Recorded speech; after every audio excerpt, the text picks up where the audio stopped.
Good evening, everyone. Thanks for joining us again on the Will and Dave Show. Quick little content advisory here as we get into the show. We're going to be talking about mostly about wage gap, women's volleyball, a couple other things around that. It shouldn't be anything too crazy or heavy, but dealing with some maybe some potential sexism and some stuff related to that. So just wanted you to be aware as we get into the show. Welcome to the Will and Dave Show.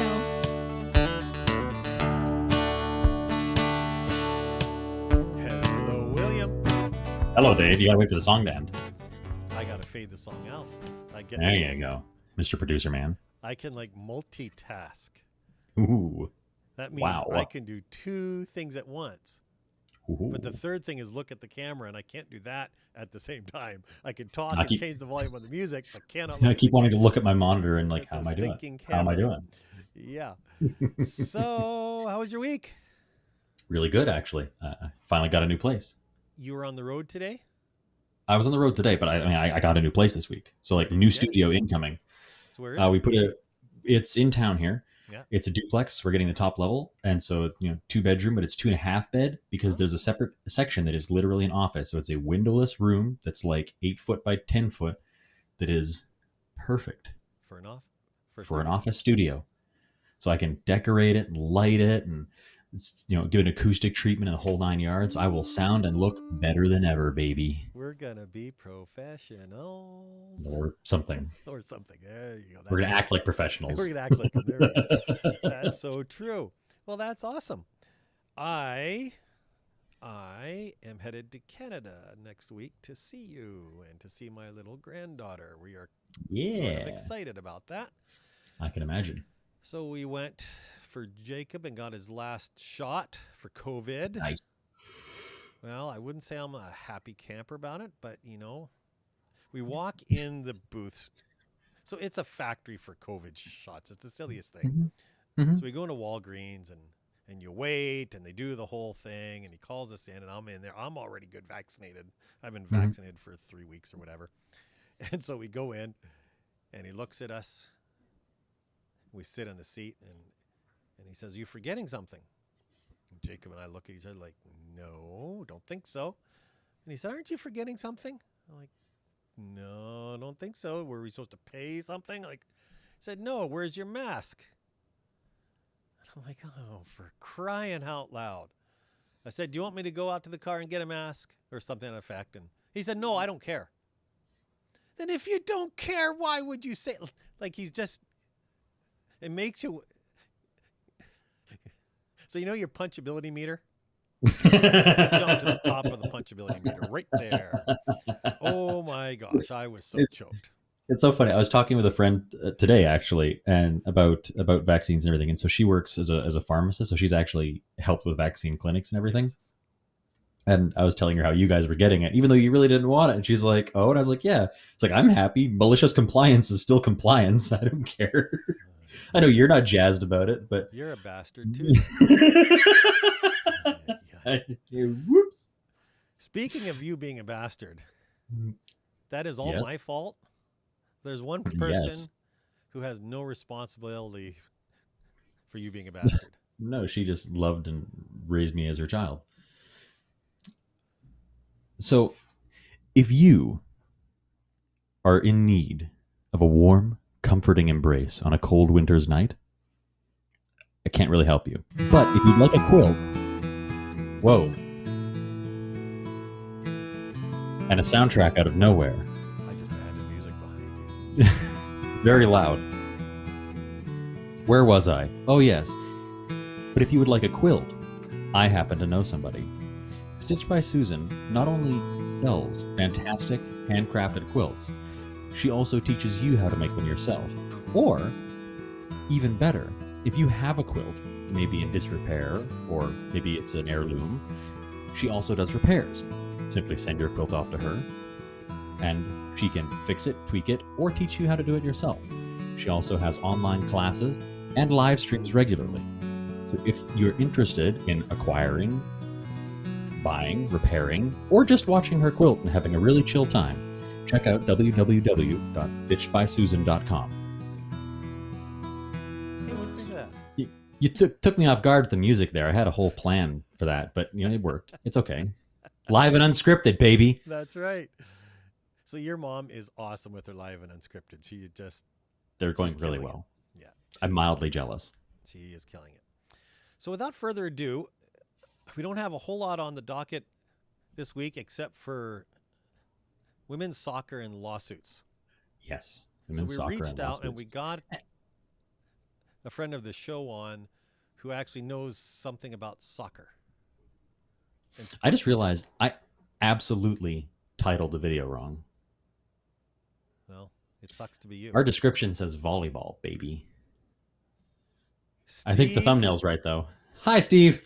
Welcome to the show. Sorry for the intro. It's all good. I was Thanks trying for to having make this cool thing, and he just completely hijacked it, even worse than I hijacked his Stitched by Susan ad. We're on a roll. It's all good. Oh, so we man. really, we felt that if we're going to have a conversation about sports of any kind, Sports. we really need to get a person who knows something about sports. It's not me. And William, he feels he has an edge on feminism, so we're not sure if he's growing boobs or what the part is I there wouldn't say an edge. Maybe a vested interest, but not an edge. that he feels so close to that subject. I can feel I'm going to get punched later. Oh, wait, no. That's me. I'm That's moving me. up the punchability meter on Will's No, punchability. I just bumped the mute switch on my headset. So I'm sure that was an accident. was. I'm still looking for the beep. It's when we swear I can hit the beep. But maybe for now it'll be, oh, you. Oh, you. What in the you? Yeah. Oh, you. Person, No. you. No MLG horns in this chat. None. We don't do that here. We have class. Okay, then it's this one. Yeah, that's better. So the topic this week apparently is volleyball, lawsuits in volleyball. No, it's soccer. It's soccer. Which nobody knew anything about. But It's the American Women's National Soccer Team, I believe, is the title, if I got that order right. yes. And their lawsuit against the American Soccer Association. I'm trying to remember the exact title of the association. So William, since this was your idea for this topic, I why should don't you probably do get the the intro? Okay, so brief rundown. Welcome to the Reader's Digest version of this issue with me, Will. The Women's National Soccer Team for the United States is suing their parent organization on the grounds that they feel or felt that the male team was being paid more than them because of their gender, or rather because of because they were men. And through the course of the discovery of this lawsuit, it turns out that that's not the case. And not only is it not the case, but the women are arguably being paid more, but more importantly, they were offered the same deal as the men's team, but turned it down a few years prior. And so obviously the lawsuit was a failure. And the fallout from this has been a lot of criticism of the wage gap in general and people who complain about it, etc. And so my concern is less for the soccer, because that's interesting, and the actual lawsuit, but more the fallout that's coming after it and the kind of ripples that it's having in a more societal sense than purely sports. So before we go much further, Steve, I should ask you. Mm-hmm. So in the U.S., in the sports arena, which is more popular? Would it be men's or women's soccer? It depends on who you ask. Statistically speaking, women's soccer has been viewed more, but they made the World Cup tournament where the men did not. Right. So there is some differences as far as that. Women's soccer is very, very popular. People love it, follow it, and do very well with it. But yeah, there are definitely some differences between the two programs, and that's obviously why we're discussing this evening. So, all in all, women's soccer is very popular in the States, and it keeps growing, which is great. Mm-hmm. Your daughter played soccer.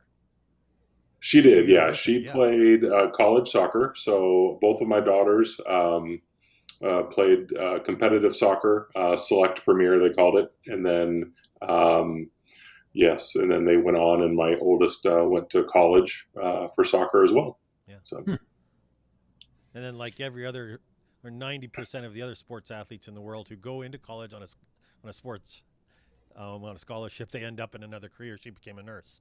So How dare that's she? true. How But dare she? she knew that going into her freshman year. She's had a plan to be a nurse for a very long time. So Mhm. soccer, though she loved it and did a great job at it, she always knew what she wanted to do. So she was never swayed from that, trying to become a pro athlete. So for her, it was definitely a means to, for college and education costs, and did something she loved. But ultimately, she ended up finishing the way she wanted to, and is now a cardiothoracic ICU nurse. So Right. loves it. Wow. And I have a niece who's your cousin, William, Mm-hmm. who went on a hockey scholarship, went to Brown University, Yeah. went through Brown. She graduated with a degree in I don't know what, and became a policewoman in New Haven, Connecticut. Wow. Still doing that. So she has a degree in, oh gosh. For that, I'm going to Basketball. assume it's something revolving around criminology. I'm guessing. Yeah, it had to do get her initial hope was getting into the FBI or DEA, and she didn't make it, so she ended up a beat cop in New Haven, Connecticut, which is sort of like the Detroit of the New England area. So it's a pretty rough job. So those hockey skills of fighting it out in the corners with a hockey stick in your hand might come in handy. Yeah, I wouldn't want to mess with her. Yeah. Hockey aside, she's a tough person. Yeah. Mhm. There's a scene in Police Academy. So do you remember the Police Which Academy one? movie, Steve? The first one. The only. I would say there's 1 through 8. I think, I don't know. There was a The lot of first them one at is one the only point. one we So acknowledge. Yeah, the real one was the okay, first one. Yeah. okay. Do you remember Lieutenant Hooks? Oh yeah, The little short black lady. oh yeah. Didn't she have a high pitched voice? Yeah. Yeah. And they're in training in the gym, and Lieutenant Hooks, they're asking her what to say if she sees a criminal crawling in the window, and she holds out her finger. This is a stick up. And we tease Savannah about that every time we see her. She's Lieutenant. She's Hooks from Police Academy because she's just this God. short little blonde girl. And she is a cop carrying a gun in New Haven, Connecticut. So yeah, we sort of have deviated away from women's soccer and lawsuits, but we're still talking about the law. I can bring We're it still back. talking about I can women's bring it sports. back. Okay, bring it back. Will. So I'm going to assume that you were asking Mr. Juul here about the viewership of the sports, kind of to gauge, are they getting paid more or less based on viewership? And I can actually give some detail as to how the pay scale works there. So the men's soccer team is a very simple pay scale where they get paid on a pay to play. It's a pay to play, I think they call it. Yeah. Basis. So they get paid per game, and wins pay more, championships pay more, etc. So the better they do, the more money they get. They have no guarantee salary and no benefits, as most of the male soccer players play in other leagues, which is where they get their benefits and salaries and everything. So they're not really concerned about that. They just want to make money. And then the women's team is different. They run on a myriad of pay sources. Both they do get bonuses for games played, games won, and championships won. Although those bonuses are approximately a quarter of what the men get, give or take. Right. It kind of varies throughout the pay scale. They also are on salary. Different players are at different salaries. It's like the main roster is one salary, the backup roster is another salary, etc. And they also have a full suite of benefits. Medical, maternity, pregnancy leave, dental, the whole kit and caboodle. Like it's a really fleshed out benefits plan. So they have all that. And so when all of that got tallied up during the course of this lawsuit, it turns out that the women are making on average ever so slightly more than the men. When you add up the value of all the benefits, the salaries, and their winnings, it actually adds up really substantially. But the really damning thing was the fact that the women's team was offered the exact same deal as the men's team. I think it was in 2016 or 18, not very long ago. Right. And they were offered the identical deal to the male team, and they turned it down because they wanted to negotiate a deal for a more secure contract where winning wasn't the only thing that got them paid, Right. which is what they got, and a very good one from the looks of it. And so the lawsuit seems, if you're being really charitable, the lawsuit seems frivolous at best, if not downright, what's the word I'm looking for? Conniving. It's not a stretch to imagine them twisting their metaphorical mustaches in the back trying to squeeze money out of this whole lawsuit. Right. Which is incredibly aggravating because they really, really leaned into the gender pay gap and sexism and all these different things. And they really pushed on the political aspect of that and the societal aspect of it during the course of this lawsuit, during, press junkets and everything. Right. And it turns out that it was all baloney. So is it baloney, Steve, or is there an argument there? Because I sent you a little bit of information. I don't know. I don't know if you read much of it. Is there a pay gap? There is. In soccer, yep. Strictly soccer alone, there is a pay gap. So it was a lot worse. So that being said, things are moving in the right direction in women's soccer. Mm-hmm. There is some information out there. Dave, I did look briefly at what you had sent. I did not go through it.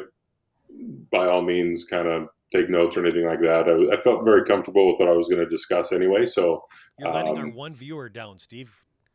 Two. That I didn't read what you sent me. Oh. Damn it. And so on average, when you look at everything, the best way that I could describe it as well, and there's stuff out there, and you can find anything you want to look for on the internet. If you want to say, hey, women get paid more than men, you could probably find an article justifying that. If you want to say it the other way, you could definitely find that. Statistically, from what I understand, following it as I do, for every dollar that a male soccer player makes, women are at about 89 cents, just as the gap that we're talking about.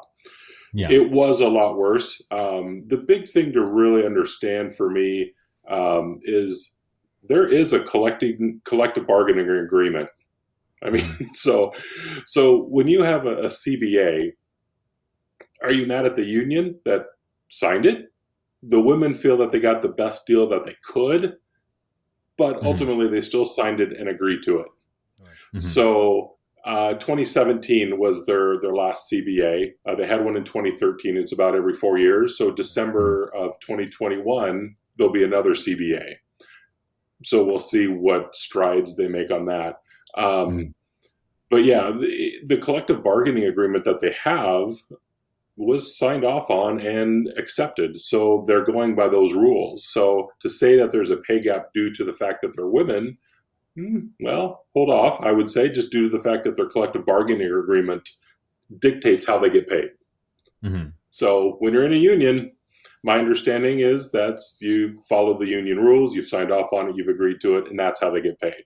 So to be the argument, Steve, whereas Will said, and I read as well, that they were offered the same deal as the men and they turned it down. Is there a reason for that you read, or is that the reasoning that I heard was they signed the best deal that they could get? They have two different collective bargaining agreements, so there's two different unions working. So it's not one deal offered for both leagues. The men have their own collective bargaining agreement that they signed off on, and the women did the same. So there wasn't like one deal offered for all soccer. It was their union negotiated what they wanted, and they signed it, and the men did the same. It's just a different structure. And Will, you nailed it on the head. So here in 2021, there's 16 women players that make $100,000 a year. I mean, that is their salary, and depending on how many games you've played for the United States, they're called caps. If you play in 8 or more caps and you get called up to the team, you can make $4,000 a game. If you've played under 8 caps, you can make $3,500 per game. But those 16 individuals have that salary of $100,000. And then their bonus pool money for wins and losses is a lot different than the men's, as you said, because the men don't do it that way. So it's the structure of the CBA. Right. It is my feel of that with the knowledge that I have. So, I mean, if somebody has something different or can dispute that, I'd love to hear it. But that's my understanding of it. Hey, Brad and Tim, if you're in the comments and you want to dispute it, I'm sure Tim would like to argue with you. Please, yeah, If definitely. Brad's on there, he's going to give you a Bible verse. You can argue with the Bible verse. Sounds good.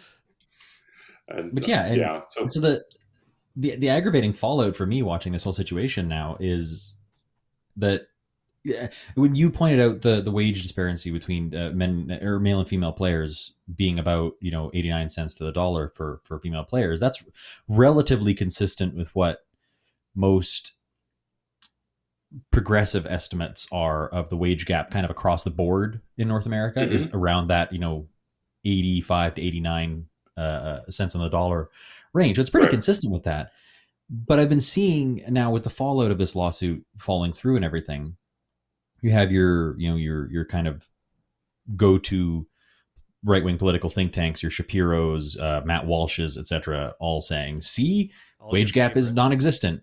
The wage gap isn't real. It's all a pile of hooey, and this is proof." And it's not. It's just a very small slice of the situation that happened to be,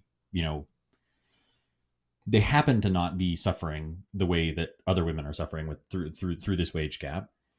But now they're equating it to all of it, and it's very frustrating for me to watch. And I totally agree. So, and again, depending upon who you want to listen to, there's Democratic congressmen also, supporting the women's soccer team in the lawsuit, and so there are different, of course, two sides to everything, as we both know. So there are, congressmen and women supporting the lawsuit. I believe they're appealing it at this point because some judges in California have, have ruled against them, but they are appealing. So it's an ongoing thing, of course. Oh yeah. But all in all, again, you could find somebody supporting it, saying that they need to have this gender gap finalized and make everything equal. But look back to who's negotiating your contract and don't sign it until everybody's on board with it. Live with what you signed, and then maybe on the next one, do better if that's how you feel. So it seems odd, Steve, and correct me if I'm wrong, except if it's over at the end of this year, so in 6 or 7 months or 5 or 6 the lawsuit's months, been ongoing for quite a while now. It's the lawsuit didn't happen right now. The lawsuit started in like 18 or 19. But to have the appeal now, like the appeal is last month or this month, and they're fighting it out. Why are they bothering if they have a CBA is coming up in 6 months? It seems like a lot of lawyers are going to make a lot of money over the course of the next 6 months, and they get to renegotiate it anyways. So are they asking for back pay, or are they? I would assume they're going to look for back pay, but even if they don't get it, they're probably viewing it as a way to have more bargaining power when they negotiate a new CBA. Correct. Yeah. And I don't know about the back pay part. I won't guess on either way on that one. I think they're just trying to put it out there like, look, in 2021, there is still this gap, and bringing it forward and improving it for future generations more than anything. Because it was worse in, before the 2017 one. The 2013 one was worse. The 2017 one was better, but they're just trying to get it to where it's equal. And I know this is about soccer. If you follow college basketball, there was a big to-do about the women's locker room workout. Yes, I remember that. Versus the men's, and they're both an NCAA thing. So soccer is one aspect of it, but they're just trying to get everybody on the same page with, if you're an athlete, you're an athlete. Right. If you're ordering equipment for men. Will, did you not hear about the locker rooms in the NCAA? No. Okay. No. I'm going to put you and Steve on the screen. You talk about stuff for a minute. I'm going to find you some pictures. It'll make you angry. Oh boy! I'm going to go find. So yeah, I'll let Steve regale me. Okay, so really, there's nothing to discuss other than just informing you that when the college basketball season ends, they go to their March Madness tournament. The men, they were isolated in specific areas this year due to COVID. So they didn't really play all across the country and then kind of form out into one Final Four place. They really isolated teams in a city and did it that way. So they created, bubbles for men and women to complete the tournament because they didn't do it in 2020. So when the NCAA was setting up the bubble for the men's and the women's, they also created, the workout area that they could go to on off days to work out. The men had a beautiful, gorgeous workout facility, weight benches, squat racks, dumbbells, you name it. They had it, and there was plenty of them. I mean, and hopefully Dave will show the pictures that are out there that just say, this is the men's weight room that you can go work out in. This is done by the NCAA, so it's the one overriding, entity doing this. The women's workout facility had a table of yoga mats.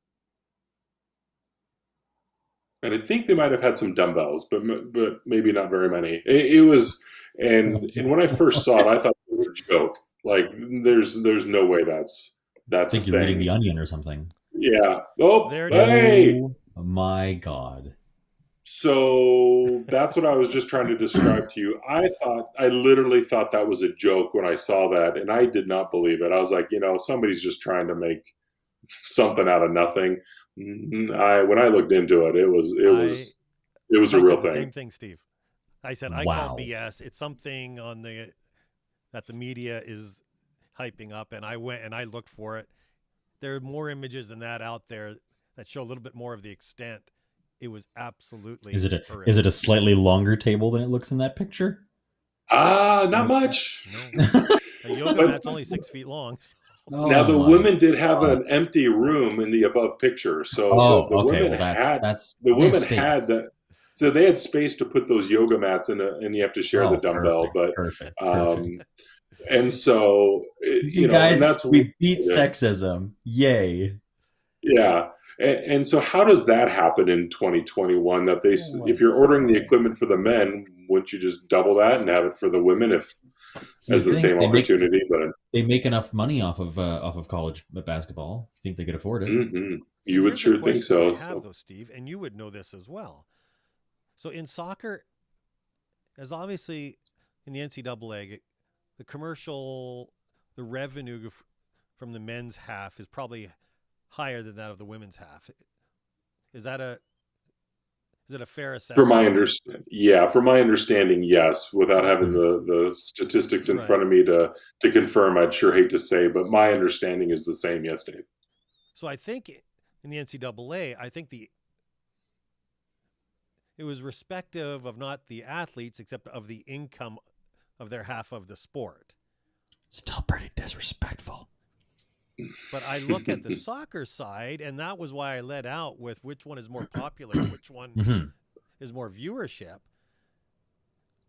Well, the women do better; they win more, and they're more. They actually make it to the World Cup, right? So when you're winning everything you're doing, obviously they get to play more games and more viewers. So, if there was a men's game on and a women's game on at the same time, both World Cup quality, which one would get more views? That I couldn't answer, but I just know that the winning side has been the women over the last 3+4 years or so.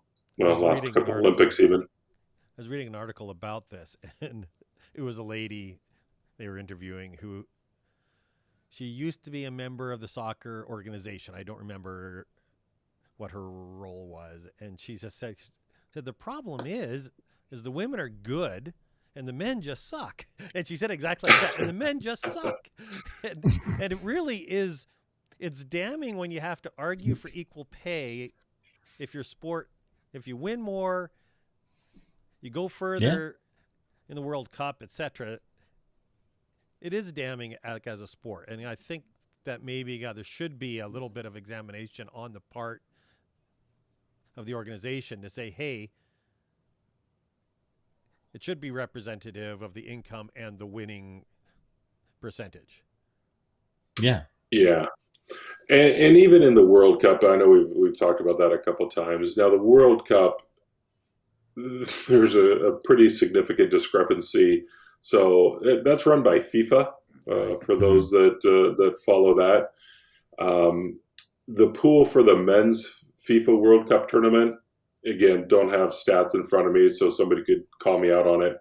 I'm going to say generally is about 350 million for the teams, and I think the winning team gets like 38 million on the men's side. Contrast that to the women's FIFA Women's World Cup. I believe it's around 35 million that FIFA pays, and then the winning club gets like 4 million.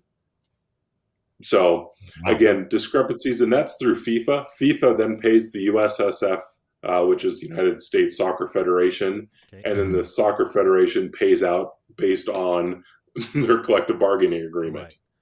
Right. So it kind of trickles down, but even the FIFA overall pays men's soccer, more. Yeah, astronomically more. It's huge, and so again, getting that collective bargaining agreement. There's nothing we can do about the FIFA. I mean, there's absolutely nothing about that.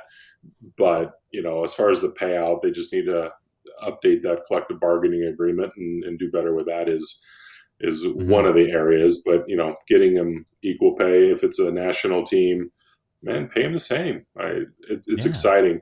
I grew up playing soccer. I love men's soccer. Played a lot of sports. I kind of followed it until I had 2 daughters. That's where my life totally changed with sports and in the female side of it. It's different, and it is. Men are powerful. They're quick, and it's very exciting to watch. Women, they're technically so sound. It's amazing. Beautiful game that they play, but it's different. And so, but they're very good. And, growing up playing it, watching my daughter for many years, it's just fantastic. I mean, we'll record it. We'll watch it. She lives on the other side of the state, so we'll watch it and then talk about it and stuff like that. So it's an amazing sport. Is she still involved at all, Steve? Is she doing any coaching or anything with it anymore? No, she is not. She's actually focused on nursing and is strictly nursing, and is leaving in August to start travel nursing in September. So she'll be traveling the United States for that. So we talk about it anyway. We talk about, hey, there's a game on tonight. Yeah. We'll watch it, talk about it later. But that's really about it. So definitely. It's an interesting world in which you can have a sport at the FIFA level and you see that huge discrepancy in the pay. And I wonder if a part of that is not for where the revenue is from. So if the ad revenue and the sponsorship and all of that is only on the men's side, maybe if you're FIFA and you have a sponsorship department who's going after sponsorship, maybe you should make a deal with Victoria's Secret or Lululemon or something and get more sponsorship on the women's side so you can even up that pay gap. Yeah, and globally, soccer or football over there in the European area, I mean, totally different ball game. And I can't speak for women's soccer to men's soccer in Europe. Right. Won't even go there. So obviously, revenue from men's soccer over there has just got to be crazy because it is so hugely popular. So that could be one aspect of it too. So, yeah. So I was sitting at a table this week with a friend of mine. We're talking about the soccer thing because I said he's going to be a part of the show. And because he is a political nut, and I mean that in the most loving way possible. He gives everybody bless his heart allergic reactions. Talking about elections, and he said, "You know what I think, Dave?" And I said, "No. So what do you think?" And he said, "I think that the only ones who vote in the U.S. ought to be male landowners."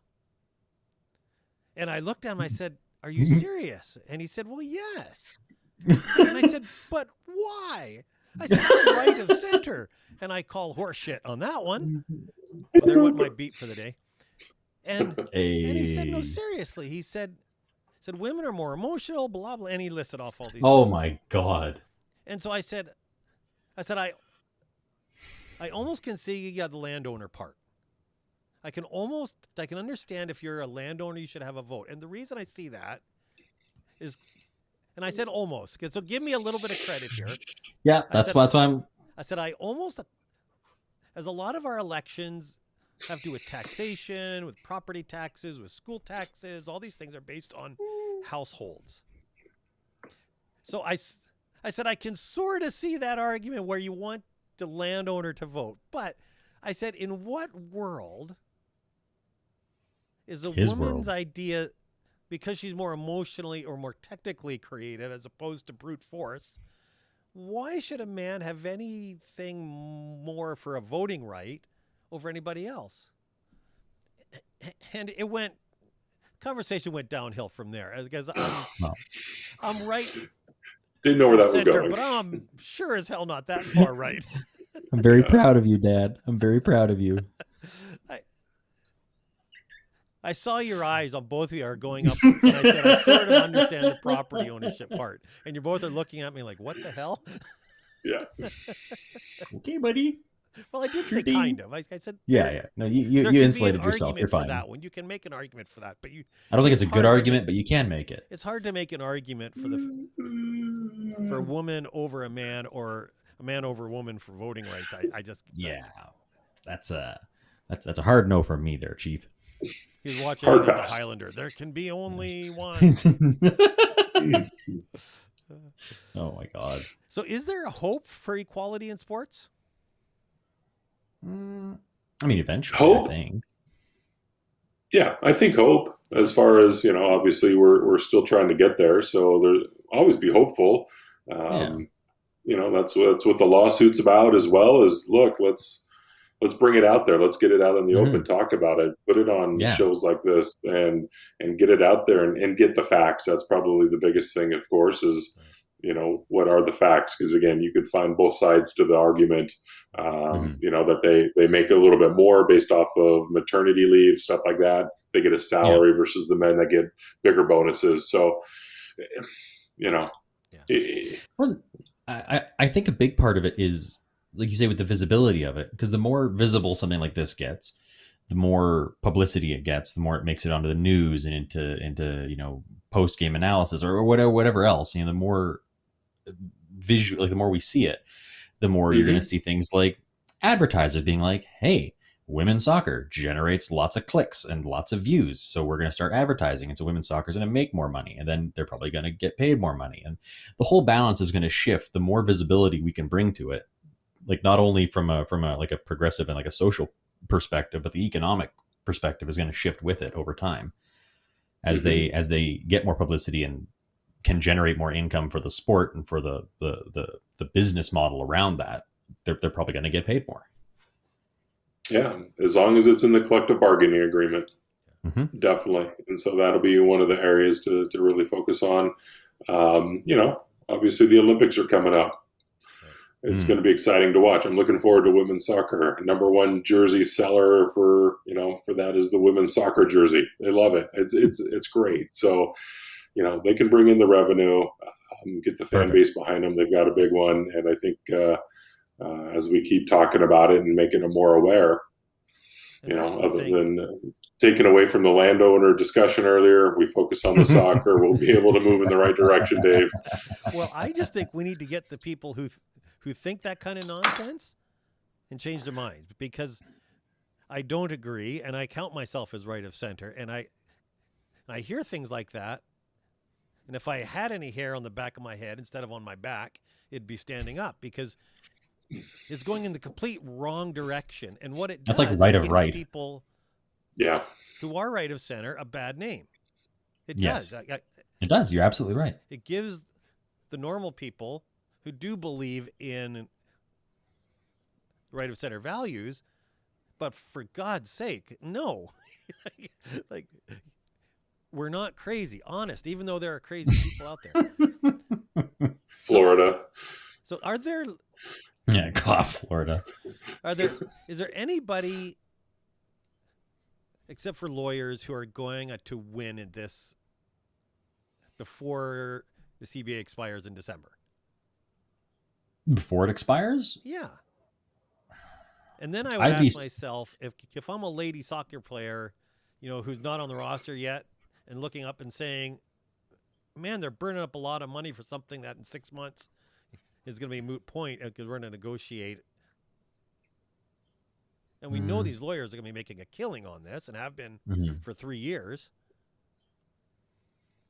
Is there anybody with lawyers who benefit I think having it out there, it's got to be a benefit. Yeah. I mean, just making people aware. I mean, that's got to be huge for, everything as far as moving in the right direction. So yeah, I would say there's a benefit. Are they going to make money from it before the end of 2021?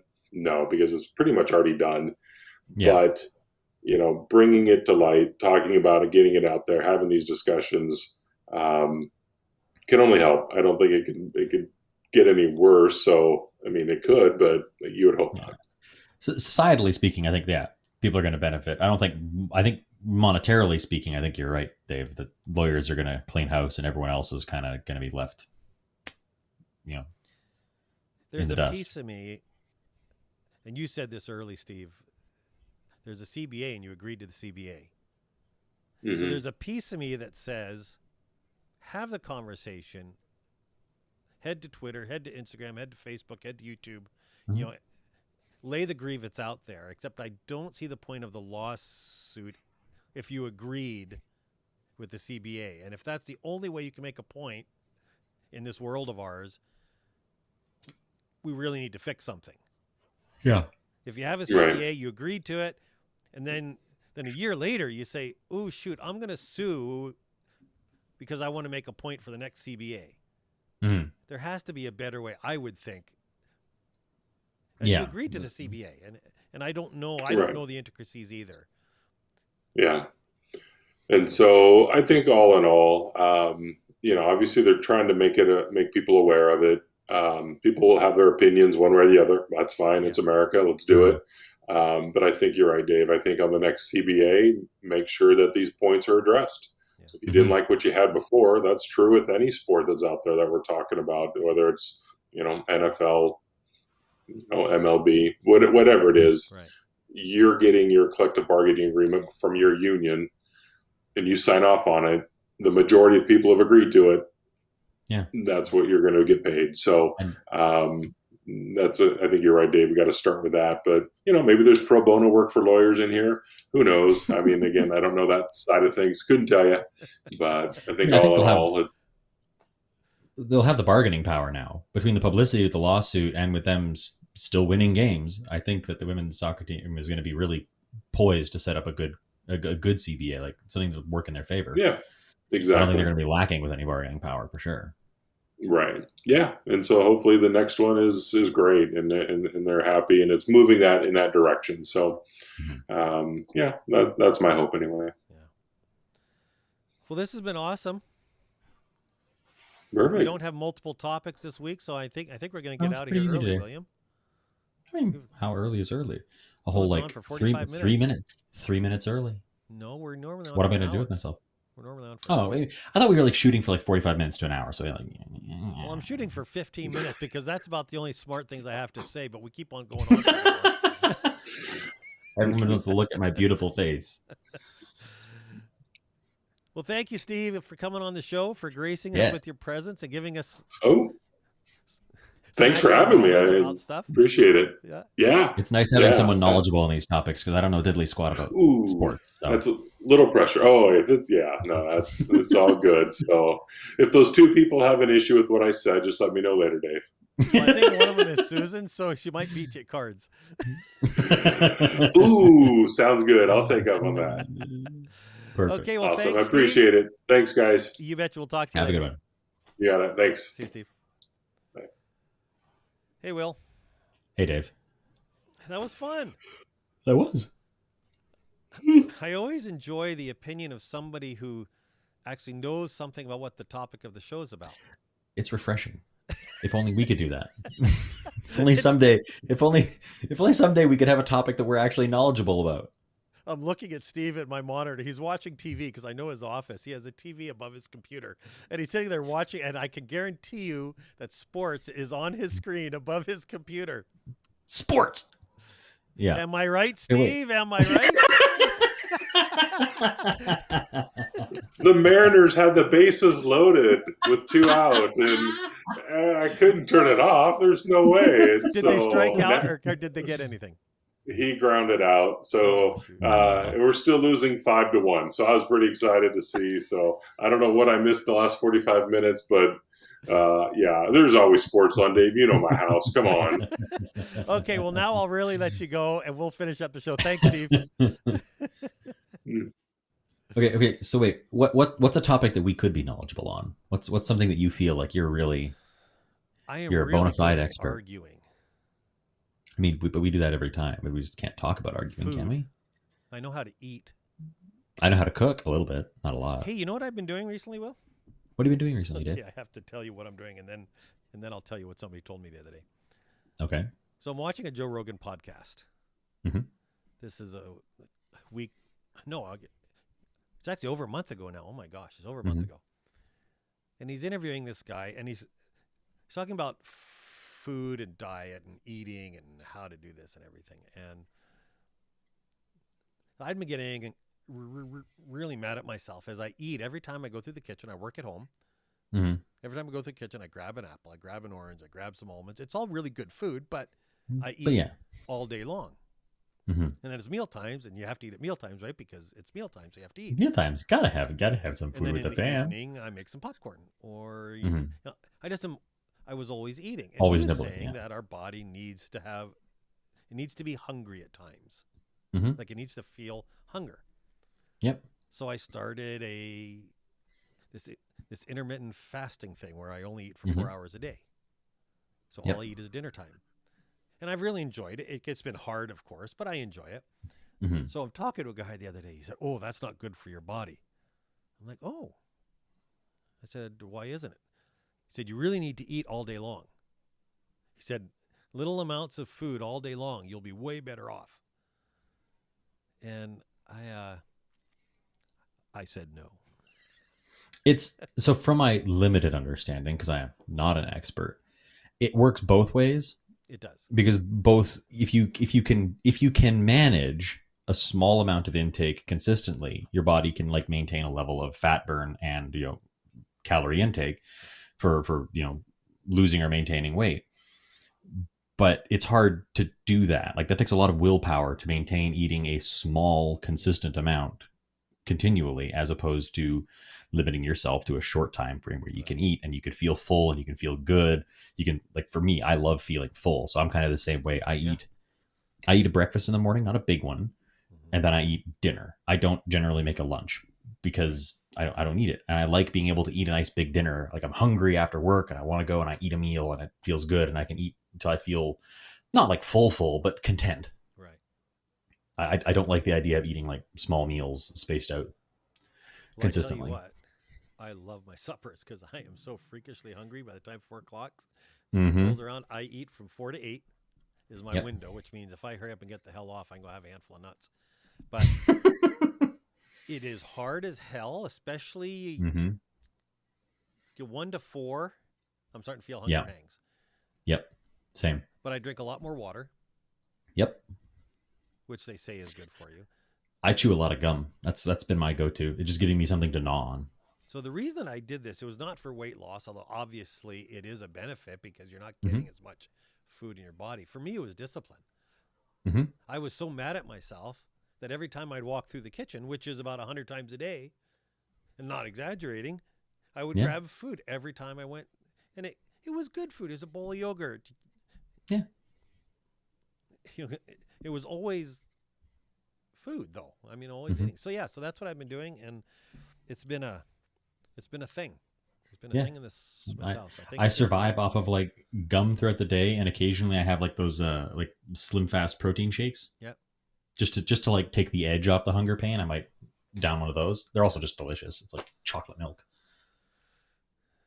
Your mother is going to come up and see you next week. Are you happy? I'm very happy, and I get to wait. When do I move in? I move in on the 3rd of August, so you guys should be around still when I move in. Yes, we are, because I think co-opt you into helping me move with my whole like one closet. Where it'd be the easiest move-in you've ever had. Hey, do you have access one truckload to an ATV? Maybe. Because while I'm up there, we're going to go out to Christina Falls. We're going on an ATV trip. Good luck. You should come along. Maybe. You should come No promises. You should come along. We'll see. We can talk about this off the podcast, though. No, this is good stuff for people to know things that we do together. I do have fond memories of Nevis Creek, though. Nevis Creek was a phenomenal trip. So, Tim, if you're listening, are you remembering our Nevis Creek story with William? Which one? The one where you Upside woke up in tipped the it middle of one the more night? time. No, the one where Which you one? woke up in the middle of the night and tried to crawl in Susan Vandenheuvel's sleeping bag. I don't remember that. Susan Kind of told grateful us I don't. you were sleepwalking. And Oh, damn. you were trying to crawl in what you thought was your sleeping bag, and it was Susan's. Now, luckily, Oh, you're my. only what? First Nevis Maybe trip, I 10 would have years been old. maybe 10. Yeah. So, I remember one of the kids we went with melting his boots over the fire. yep. We That was will be good. up in Fort St. John for our next show. Mm-hmm. Maybe for the next 3 shows. Next. Yeah. Next 2 for sure. Yeah, next 2 for sure. So we'll And I be believe not this coming week, but the next week, for those of you who are paying attention, we're going to have an episode on gun control right. with a bona fide firearms expert. That's correct. Another expert who knows more about things than we do. Maybe now would be a great time to talk about the show just briefly. If you've made it this far through the podcast, we should have done it at the beginning. Mm-hmm. We just want to reiterate that these are our opinions about all these things. We are not experts. No, not even close. The point of the show is that we usually are disagreeing about this stuff, and we're doing so in a healthy manner. No, we're not. Oh, yes, we are. No, it isn't. If only we could play those clips and not get copyright strikes. I'm just grateful you get the reference. Absolutely, I know it isn't. Yes, it is. But the point of the show is how we come Yes. together at the end, and not even in agreement, and just in respect for the other person's viewpoint. And That's it, baby. Is the I don't point always of agree this. with you, but I'll always love you. Well, I will always love you as well. No, Just every you. once in a while, I want to beat you. Nah, fair enough. I do register on the punchability scale on a regular basis. Yeah, well, the guy at the pharmacy that you rank much higher than you did. He just jumped the queue. So I think I told you at our initial one, when I got the vaccine, I was mad for a week. And I'm going to be mad for a week about this idiot as well, because it just... You know what? And no, forced compliance is not the same as compliance. No, I know it's not. It was a joke. It was a joke. And It was a joke. I know it was a joke, and I'm still mad about the fact that we even have to have the joke. I'm gonna tell you exactly what the cover of my new coloring book tells me. What's that? Again, forget. Chill the fuck out. Take her easy, Dave. It's over now. Have you had your vaccine yet, or gotten your vaccine? I got my first shot last week. Why wouldn't you Week do before Johnson last. and Johnson and get the one shot? They didn't even give me the option to pick. I just signed up and they said, "Here, come get a shot." And I got a shot, and now I'm going to go in and get the second one in a few weeks. I'm Do not you really know picky what as which one I get. You know what the second one is? Mm-hmm. It's the same as the first one. Mm-hmm. It's just the double up. Mm-hmm. Here I thought it was a thing that made it like Big a batch of hardener for doctors. epoxy. I thought it was like big batch of doctors are like, "Hey, we're doctors. We know what this does. Do this." And I'm like, "Okay." Okay, I am going to ask you something off or on the air. Mm-hmm. And I know you have an opinion. I'm not really going to ask for your answer. You can give it if you like, because I know you have an opinion. But Okay. why is it if you find a doctor who agrees with you, and I find a doctor who agrees with me, and your doctor is approved by the CDC or the WHO or Health Canada, and mine is not, Mm-hmm. why does yours have more weight than mine? So there's a couple of reasons for that, actually. Okay. The first off is that on the surface, they don't have more weight per se. It's mostly a numbers game. The majority of we keep coming back to this. The majority of doctors support vaccination, not all. The other one is, this is obviously coming from a biased perspective, but a lot of the times that I fact check claims from doctors saying, speaking out against vaccination or related things. Oftentimes, at least in the ones that I see as a progressive and that are showing up on my social media or the people are sharing, the doctors talking about these things are not the right doctors. Some of them aren't actually doctors. Some of them are It's funny how often online you see doctor in quotation marks before someone's name, because that's a nice, easy way to get yourself out of being sued, because you're not actually claiming to be a doctor. You're claiming to be like a doctor. Or they happen to have a doctorate in English or literature. a doctorate. Exactly. And it happens more than I would like to admit, that I see that it's a doctor in homeopathy or or basket weaving. I can speak authoritatively. Yes, exactly. And a lot of people in various medical fields who I mean, they're in medical fields, but they do not have the authority. Like, for example, this friend of mine, the same one I was talking about earlier, she's a pharmacist. She does not speak with absolute authority on what is in the vaccine, but she knows that the people who do know are overwhelmingly recommending the vaccine. She's like, I trust them. They are the actual experts. And so she does it. I mean, she probably has a cursory knowledge of it, but it's fine tuning which doctors we're listening to, as well as looking at it's a kind of a numbers game, in the sense that just the vast majority of doctors are recommending this. The vast majority of healthcare professionals are recommending this. That's not to say there aren't detractors or people who disagree. I should add this from Brad so he gets on the show. At the end of the show, he posted this at the very beginning. You can't see it because of my microphone, but actually this shirt is the best shirt. Do you know what it says on it? What does it say? You probably won't be able to read it because it'll be backwards in the camera. It says emotionally exhausted. Here, man.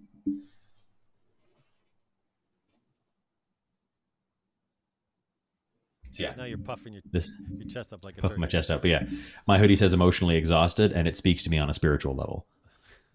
So this is my favorite hoodie for that reason. Well, William, it's been fun. We're at an hour. Yes, sir, we are. We stretched her out. This thing up. Would you have anything to say to our listeners? I would. Stay safe and don't die.